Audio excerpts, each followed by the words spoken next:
Today we will start with IMAT Physics. In IMAT Physics, firstly, we will see physical quantities and measurement, units, unit conversation, vectors, and then we will see kinematics and dynamics.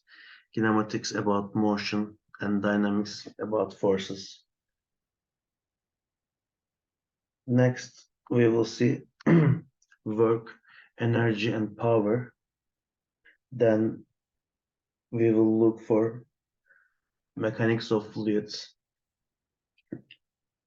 And finally, we will learn thermodynamics or some thermodynamic quantities. And last of all, we will see electricity and magnetism.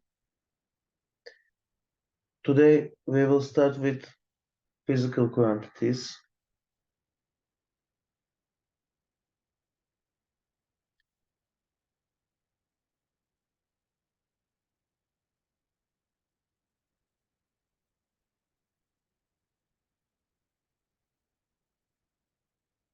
Unit conversation, and dimensional analysis.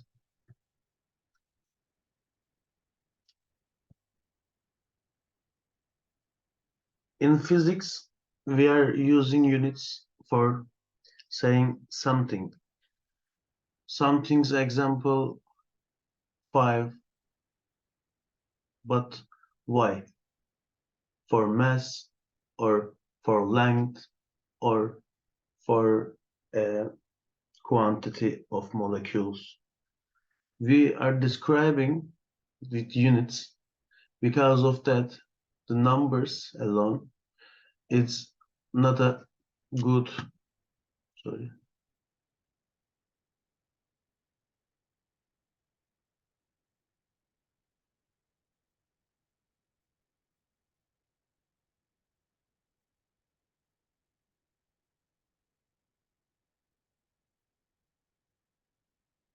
Okay. Not a good thing for the for ours. Because of that, in physics we have too many numbers. We must divide them. Because of that, this number in motion or this number in work. So we are using units for describing the quantity. For example, 5 kilogram, 4 meter per second, 3 molecules or 3 moles. In physics, we are working in SI unit system, Standard International SI unit system. In SI system, we have fundamental and derived units. We have to know the fundamental units. Because of that, we have too many units. We don't know all of them. But if we know fundamentals, we can separate them. It is a fundamental or it is a derived unit for our workings. So, first of all, the fundamental units: mass, time, current,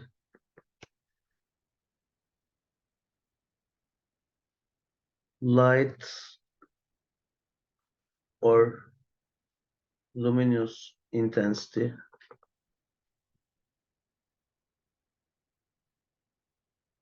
mole, length, and temperature. The symbols of them: mass with small m, time with T, current with capital I, luminous density with phi, but we don't know, we don't use this luminous intensity in our workings because optics is not in our syllabus. For mole, we are using n, like in mathematics. Length with L, temperature with capital T. For their units, we are using mass, kilogram, time, seconds, current, ampere, luminous intensity, candela, mole, mole, length, meter, and temperature, Kelvin.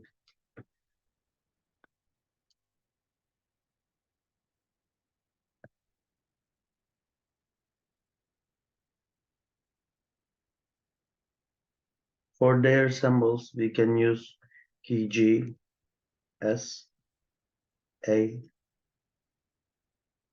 mole is mole again, meter, M, Kelvin with capital K. For derived units, we can say something, but we cannot say all of them because there are too many.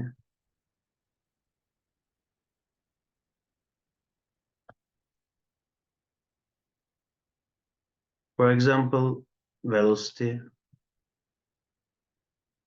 in meter per second, or speed in meter per second again, acceleration, meter per second square, force in Newton or kilogram times meter per second square,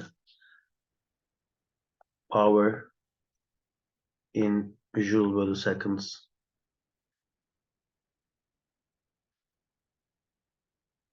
We can derive them if we want, but it's enough for now. So we have two separate units. What is this? One of them scalar units, and second of them vectoral units. Scalar units you can indicate with numbers and units, but for vectoral units you must use with a direction. For example, 10 kilogram is a scalar unit because you doesn't have a direction and there. So in vectoral units you can say velocity 10 meter per second east. East is important for us. Or force, you can say 10 Newton west. Or if you are working on a plane, you can say F1 equals plus 10 Newton. F2 equals minus 10 Newton. Because of that, we are using a Cartesian coordinate plane. And when we look the horizontal axis, it's x-axis, and the vertical axis is y-axis. If we are looking the upside, we must use plus y. For the downside, we must use negative y. Or if we are looking to right side, we are using plus x. Or inverse of it, we are using minus x. And also we can use the directions like west. I will make it like this, north and south and west and east. You can change it if you want, but be careful for this. If you change with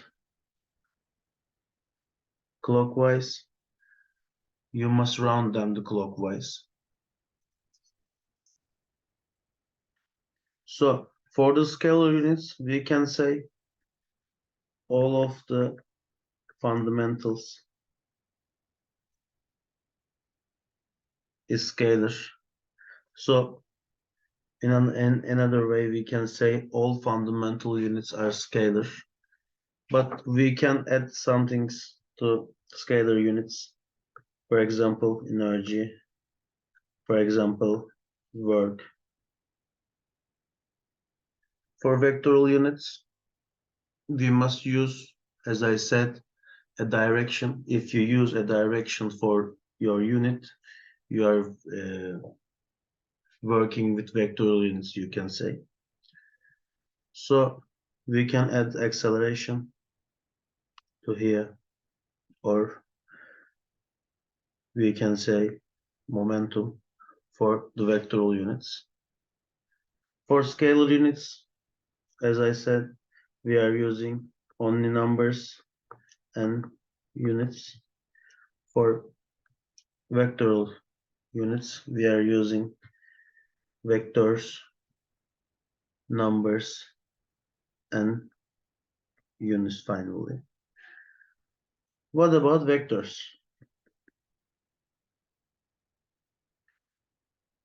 As we mentioned before, we are working on a Cartesian coordinate plane. So we have some directions in mathematical ways. Firstly, a vector must have to these conditions. Starting point.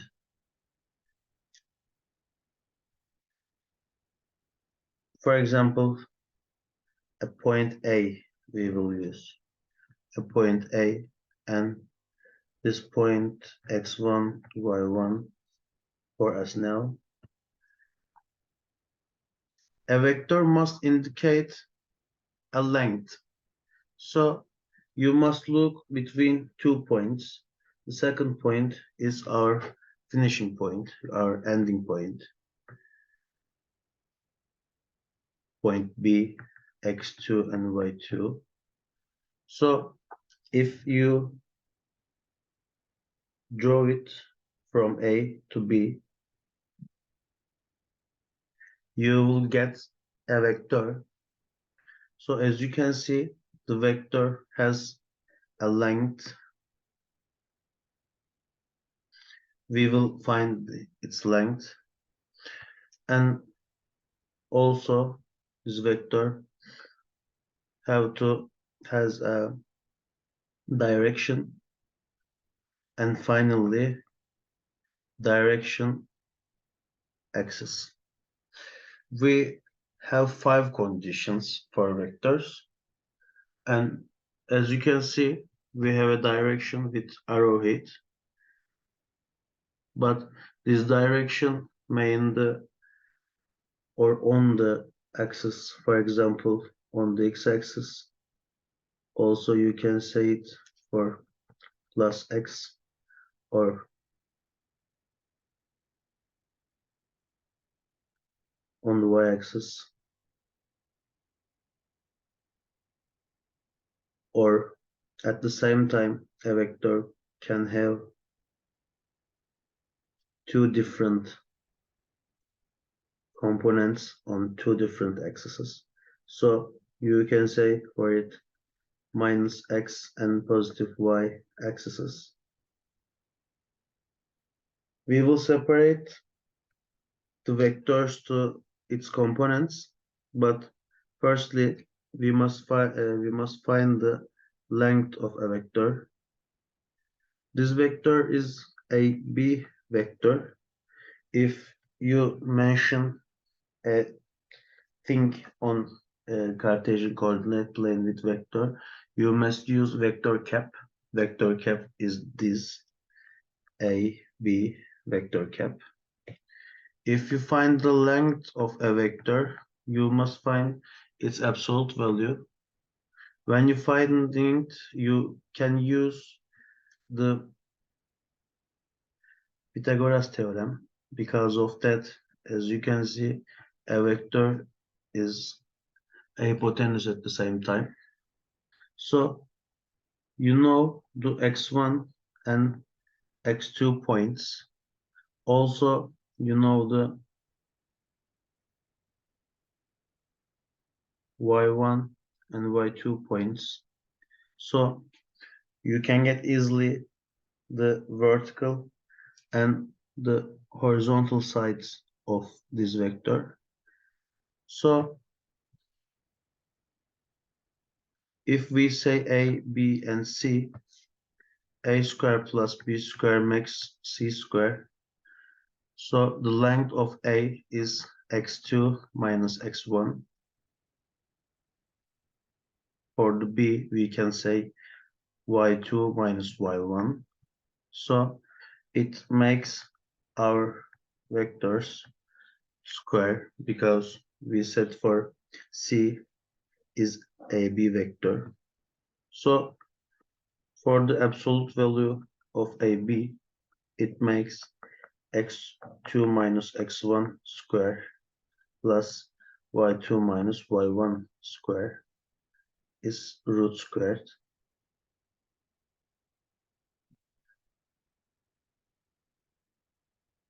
For the direction, as we can say, can be positive x, positive y, minus x and plus y, or minus x and minus y. It can change. And the direction axis. What about the direction axis?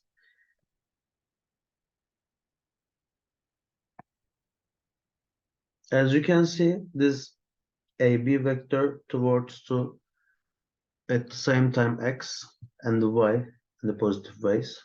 But if you draw a longer line for this vector, you can say for it xy. Because of that, if you make it cross like this, you can say north, south, east, west, and northwest, northeast, southeast, and southwest.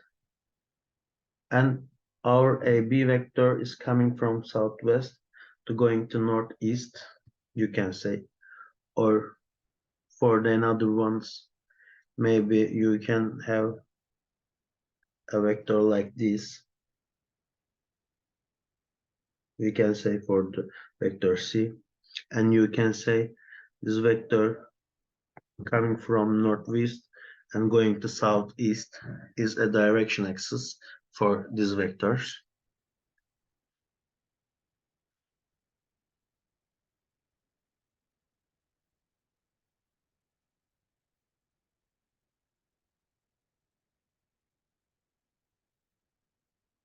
So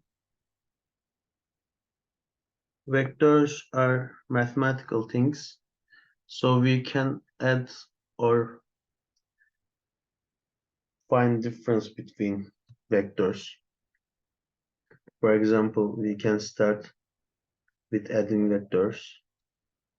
If you have a vector set like A and B, you can add them to each other with using tail to arrow.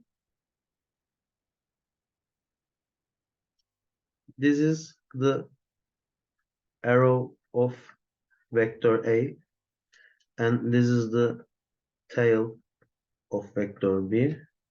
As you can see, we add them, this point, vector A's arrow, and vector B's tail. In mathematics, they say for this arrow to tail adding. So if we calculate it like this, we can say this is starting from starting of A, and ending of B. This is our sum vector or total vector, and we are saying for R this vector, this makes an equation like this. Also, you can add vectors different way. This way is easier than another, I think.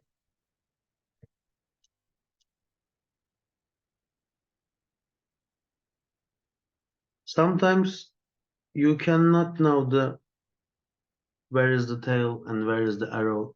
Maybe your brain is confused, but you can easily make the separating of vector to their components. So if you use it in separating of A, you can say I have a vector but with two components. One of them is x component, we can say ax, and second of them is the y component, we can say ay. So a at the same time equals ax plus ay. If you know this angle, for example alpha, you can easily find the components of ax equals a times cosinus alpha, or ay equals a times sinus alpha, you can say. This comes from trigonometry, as you know. For example, if we draw a triangle like this, if we get the same angle alpha here, A, B, C vector, sides. So we can say for cosine alpha equals A divided by C. For the sinus alpha, we can say B divided by C. If we make it a straight line, we can say C times cosinus alpha. For the another one, we can say C times sinus alpha.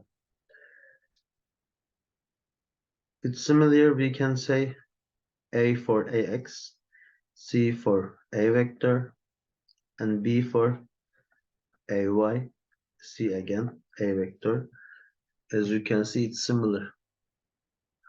For what about the notation? Notation is important because of that.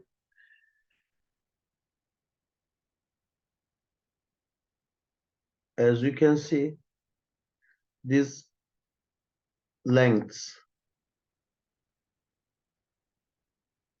y, we have two different notation in math. One of them, the vector notation. It means vector of a, but if we use it only with a ladder, we can say the length of a. Because of that, length of a is, how can I say, hasn't got some direction. But if you use vector cap, you are saying this vector has a direction normally. So this is vectorial notation, and this is the scalar notation for us. So for the B, we can say similarly, vector B, Bx, By, and also we have an angle. Be careful for this because your angle must be between the vector and the horizontal axis, the x-axis. So if we say this angle is theta, we can say bx equals b times cosinus theta and by equals b times sinus theta. So if you want to find the final vector, you can make it like this. Vector A plus vector B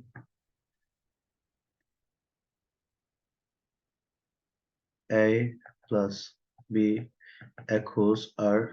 It's okay for us. But vector A has AX and AY, and B has BX and BY, also equals R. So we can use X to X and Y to Y. So our vector now AX plus BX plus AY plus BY equals R. This makes RX. This makes RY.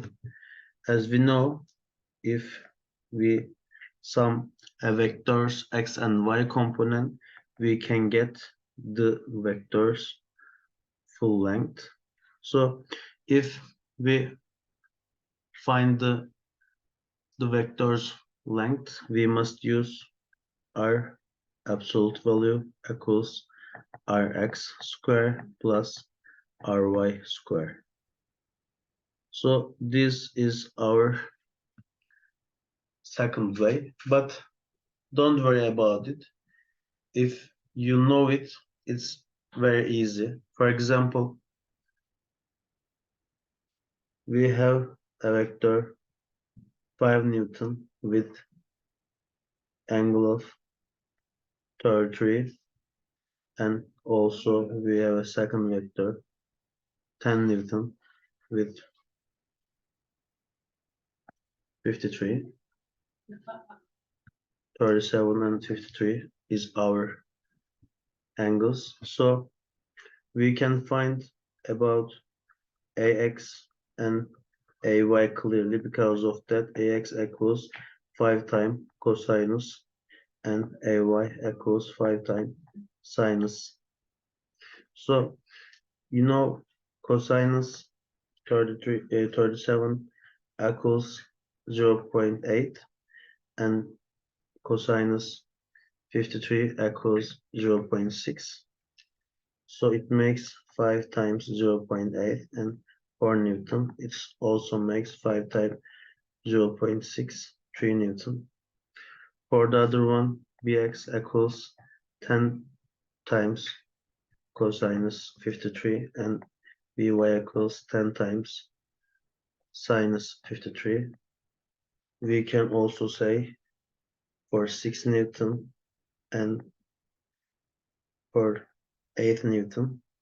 If we add them, for Rx equals 4 Newton plus 6 Newton, it makes 10 Newton to the right side, and for Y it equals 3 Newton plus 8 Newton, 11 Newton to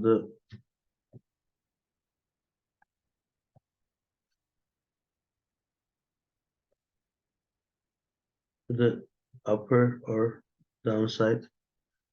We can use it like this, but it's wrong because of that. The 3 Newton, when we look for the AY, is looking to upper side, and the 8 Newton, when we look to vector B, is going to downside. So we must find the difference between of them. So this makes 3 minus 8 minus 5. Minus 5 indicates 5 Newton to the downside, to the negative Y, and for the another one we have 10 Newton to the right side.